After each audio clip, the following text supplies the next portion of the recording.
Bonjour Valentine Zuber. Alors aujourd'hui, nous avons une question pour vous.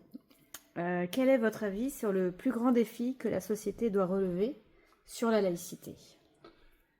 Écoutez, le défi, il est effectivement, enfin, il n'y en a pas un, il y en a plusieurs, hein. Et le premier, je dirais, c'est de retrouver le sens original de la laïcité et le pourquoi de la laïcité. Parce qu'actuellement, le principe est souvent muet en valeurs opposables, et sert souvent à discriminer ceux qui ne pensent pas comme nous.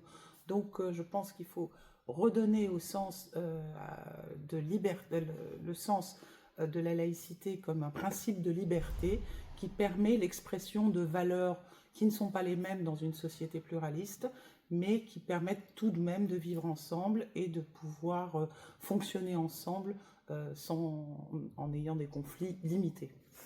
Très bien.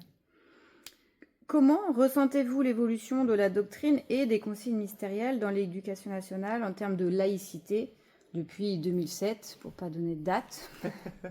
Oui, il y a eu une évolution, effectivement, et puis il y a une interrogation que je pose sur le concept d'atteinte à la laïcité.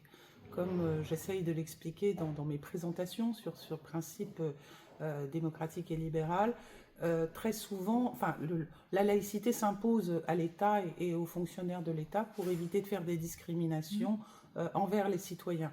Or, avec ce concept d'atteinte à la laïcité qui concerne les classes secondaires, je crois, je ne sais pas si dans le primaire c'est installé ou pas, on peut dénoncer telle ou telle attitude des élèves qui contreviendrait à l'idée qu'on se fait de la laïcité.